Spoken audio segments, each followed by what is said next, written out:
Throughout the vast tapestry of ancient history, religious spaces have stood at the heart of human civilization's sacred sites where the divine and the mortal worlds intertwined.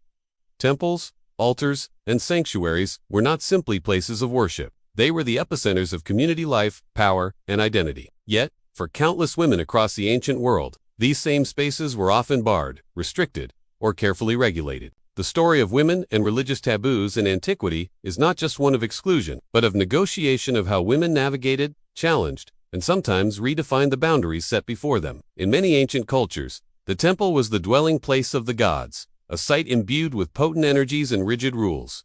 These rules were not merely about maintaining order. They were believed to safeguard the sanctity of the divine and, by extension, the well-being of the entire community. Among the most enduring and widespread of these regulations were those that targeted women, their perceived impurity, and their association with cycles of life and death. In ancient Greece, for instance, the great temples of Athena, Apollo, and Zeus loomed over the city-states, drawing worshippers from far and wide. Yet, for many women, particularly those undergoing menstruation or childbirth, the doors of these sacred precincts were closed. The reasoning was rooted in prevailing beliefs about purity. Menstruation, an ordinary biological process, was considered a source of miasma-polluting force that could offend the gods. To allow a menstruating woman into the temple, it was feared, might jeopardize the efficacy of prayers, or even invite disaster upon the community. But the picture was far from uniform. In some Greek cults, women were not merely permitted, but essential. The rites of Demeter at Eleusis, for example, were open to women and men alike, and women played leading roles in the mysteries that promised hope of a blessed afterlife. Priestesses, such as the Pythia at Delphi,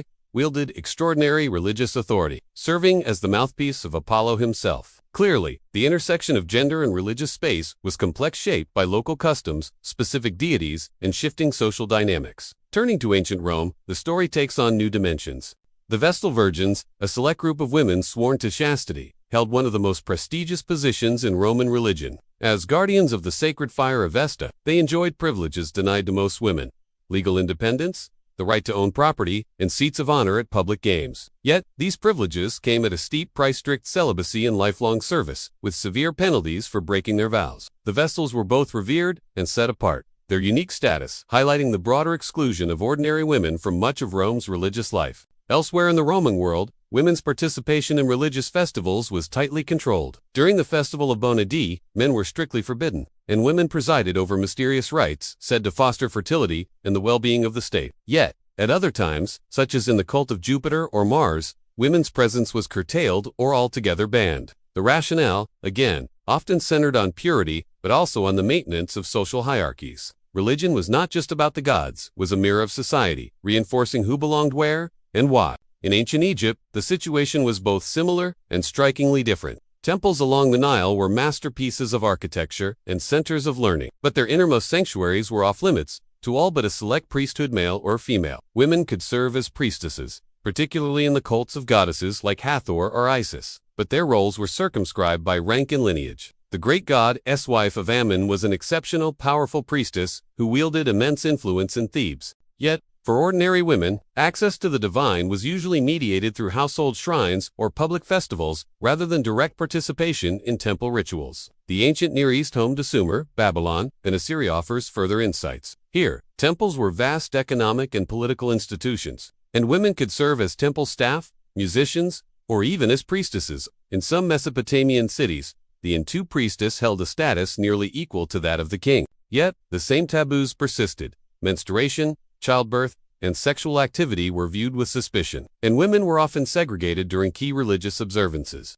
The fear was not just of pollution, but of the unpredictable power associated with women's bodies capable of giving life, but also, in the eyes of the ancients, of inviting chaos. Across the ancient world, the lines drawn around religious space were rarely simple. They were justified not only with appeals to divine will, but also through myths and stories that reinforced social order. In the Hebrew Bible, for example, the laws of Leviticus set out strict rules regarding purity. A woman after childbirth or during menstruation was deemed ritually unclean and barred from the sanctuary. These regulations reflected broader anxieties about boundaries between life and death, sacred and profane, order and disorder. Yet, even in societies where religious taboos were strictest, women found ways to assert their presence. In the synagogues of ancient Judea, women's roles were limited, but not entirely absent. Through prayer, song, and acts of charity, women contributed to the spiritual life of their communities, often from the margins. In the Christian communities that emerged in the Roman Empire, women served as deaconesses, prophets, and patrons, shaping the early church even as later authorities sought to confine them to the background.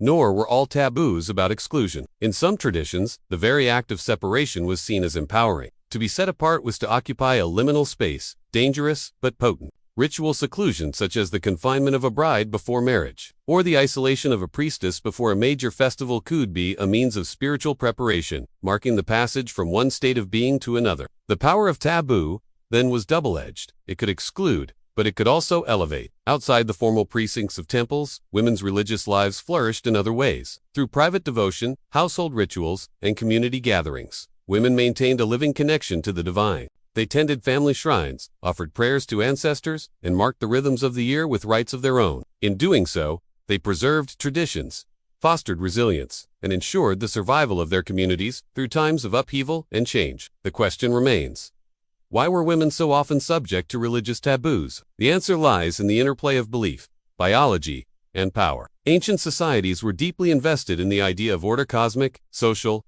and moral. Women's bodies, with their mysterious cycles and capacity for life, were both revered and feared. By regulating women's access to sacred spaces, religious authorities could maintain control, affirm hierarchies, and channel anxieties about purity, sexuality, and mortality.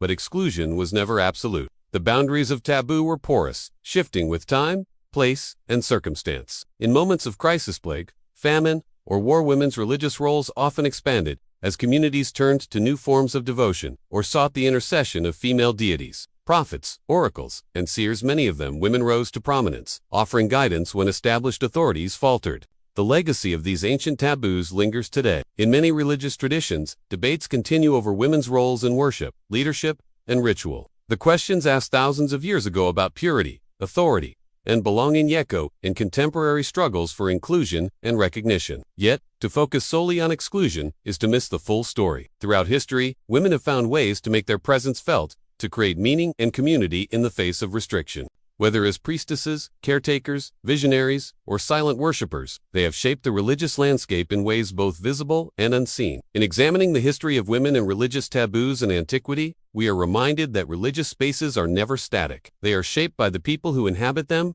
by the stories they tell, and by the boundaries they choose to uphold or to challenge. The temple doors may have been closed to many, but the spirit of devotion, resilience, and transformation could not be so easily contained. The story of women in antiquity is not simply one of being banned from the temple. It is also a story of adaptation, negotiation, and quiet revolution. Even when faced with exclusion, women found ways to honor the sacred, to uphold tradition, and to carve out spaces of their own. Their legacy endures in the rituals they preserved, the communities they sustained, and the questions they dared to ask. In the end, the history of religious taboos is not just about prohibition. It is about the enduring human quest for meaning, belonging, and transcendence, a quest that, despite barriers, has always found a way. The temple may have been a threshold, but on either side of its doors, the sacred was never out of reach.